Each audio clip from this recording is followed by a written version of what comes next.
Ladies and gentlemen, please welcome tonight's Obie Awards Master of Ceremonies, Euro RSCG Chicago Chairman and Chief Creative Officer, and a 2010 Obie Awards Judge, Steffan Postaer.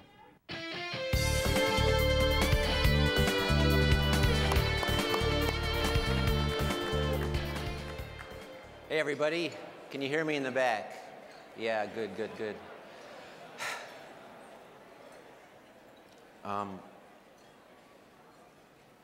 Throughout the words I'm about to say tonight, there are numerous thank yous. So the fact that I'm not going to start off with a slew of them is not because I'm rude, it's because I know they're built in to the speech. But Lord knows I am honored and privileged to be standing here before you. I know creative guys aren't supposed to wear a suit, but I put one on for you. And honestly, I knew Ashanti was going to be here. That's really more where that was coming from. Before I begin and try to have a one-on-one relationship with this teleprompter, I'm gonna take a chance here. I was watching a lot of the news the last couple of days as it came down to Phoenix, and we know there's this drama taking place regarding immigration and all that. I was raised far too well to bring politics into something like this, but I will remind you the OAAA and all its vendors and constituents and well-wishers and agencies that perhaps the very best, the most incredible, spectacular piece of out-of-home advertising in North America is the Statue of Liberty. And on that statue is some of the best copy I've ever heard. And I just ask you to think about that as everybody's debating the pro and con of this particular issue.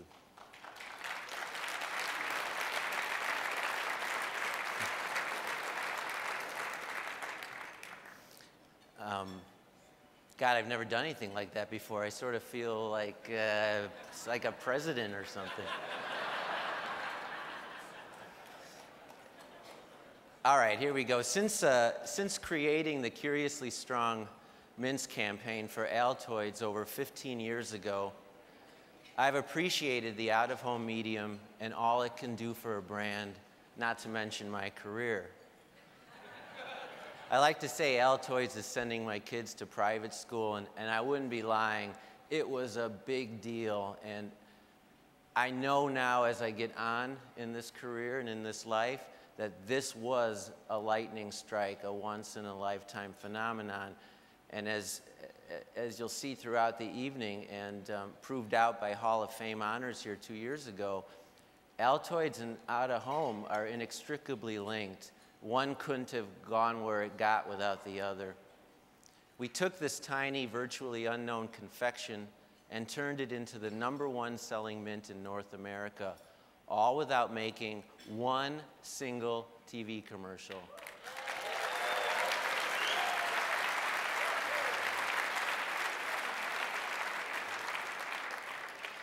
It's funny when you think about it, only in this room would that line get applause. It absolutely has no context outside of this room, but here we are. Outdoor advertising took Altoids places it had never gone before. The side of a train, a tugboat in the harbor, even a smokestack in Chicago. And as I said a moment ago, the same existed on the opposite side. Out-of-home and Altoids both took each other places they had never gone before. It was truly a match made in heaven, and it's one for which I'm eternally grateful. Now, as you know, right now, everyone is talking about social media, and rightly so. You heard Ashanti ask if you have Twitter, and I was tweeting from my seat there, and I was tweeting that Ashanti was here. So it isn't complicated, but it's highly relevant. It is a game changer. Now, at its core, social media is about establishing personal connections. But guess what? So is out-of-home. Frankly, the closer a message is to the street, the more social it becomes and the stronger its connectivity with the consumer. Guerrilla marketing, street theater, wild posters, if done well, are riveting propaganda and among the strongest weapons in all of marketing. This is why, even as mass media fades in its importance to advertisers, out-of-home remains relevant and even breakthrough. This piece here is in the show. Those are potatoes hanging from below a subway embankment. What a genius idea for potato chips to show how fresh they are, to have the potatoes literally coming in above the consumer's head and working like they do underground. Unlike other media, out-of-home has existed since the beginning of time. From day one, nature provided Earth with numerous signs. All right, stop that for a sec. This is where I'm going to get kind of weirdly poetic, so just bear with me. The creatures of the earth read these signs and they acted accordingly. The leaves turned color.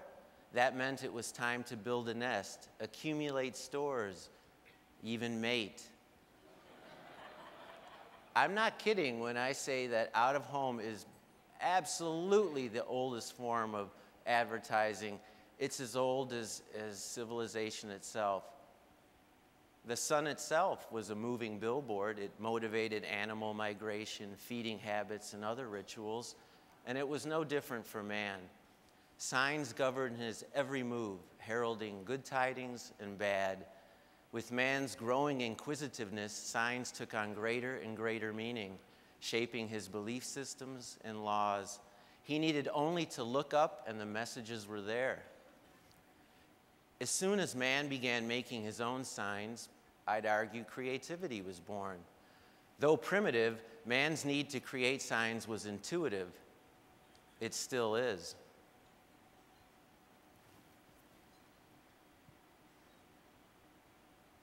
Cave drawings, graffiti on the walls. I mean, how different are these two actions? They're both signs, they're both made by man, and they both are trying to communicate, persuade, maybe intimidate, maybe sell something.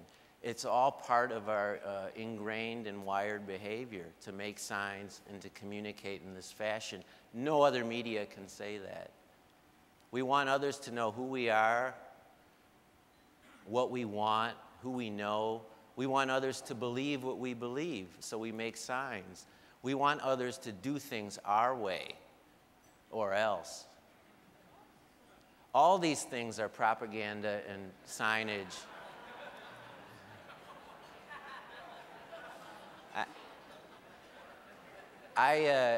This was absolutely the most enjoyable exercise to put this piece together for you, because every time I found something I was looking for, 3 or 4 more types of signage would make itself apparent, and I had a tussle trying to decide which one would be more appropriate.